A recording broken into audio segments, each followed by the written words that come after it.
زندگی کے دو پہیے ہیں، ایک مرد ایک عورت. ہر پہیا ہمیشہ کہاں ٹھیک ہوتا ہے؟ اگر ریپیئر ہونے کے لائق ہے ریپیئر کیا، نہیں تو بدل دیا جائے گا.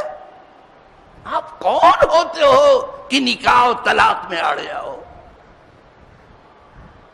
اور کیوں ڈھنڈورا پیٹا جا رہا ہے کہ مسلم پرسنل لا مٹ جائے گا تو اسلام مٹ جائے گا؟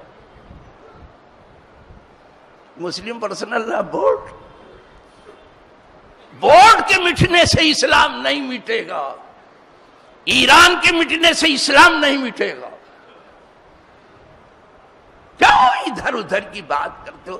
جس کے پاس عنوان نہیں تھا وہ لے کر کے تحفظ شریعت جلسہ شروع کر. کسی کی مجال نہیں ہے کہ اسلام کو بدل دے. یہ زمانہ بدل سکتا ہے، اسلام نہیں بدلے گا.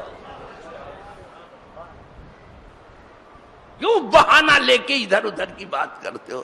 چار آدمی جمع ہو گئے، کہہ دیا اسلام کو خطرہ ہے.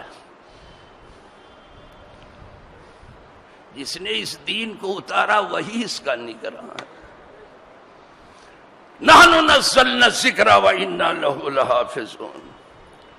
ہم نے اس ذکر کو، اس دین کو، اس اسلام کو خود اتارا، اس کتاب کو، اور ہم ہی اس کی حفاظت کر رہے ہیں. جب دونوں پہیے مناسب ہوں گے تو زندگی کی گاڑی مناسب چلے گی.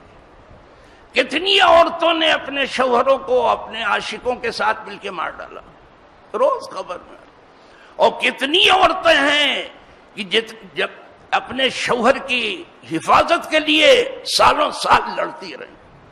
ایسا بھی ہے. تو جو لائق ہوگی اسی کو رکھا جائے گا نا.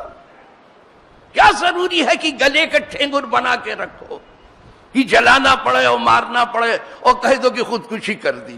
کیا ضروری ہے ایسا؟ اور ایسی بھی ہیں کہ عاشقوں ساتھ مل کے شوہر کو موت کے گھاٹ اتارتے. تو کیا آپ زبردستی کہو کہ اس کو رکھو؟ آپ کو کیا حق پہنچتا ہے طلاق اور نکاح کے بارے میں بولنے کا؟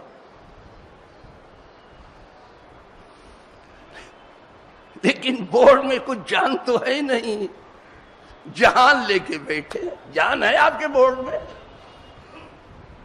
پہلے جان پیدا کرو پھر بات کرو.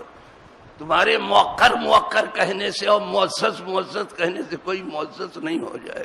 وزنی کوئی وزن ہے آپ کا؟ کوئی اثر ہے آپ کا؟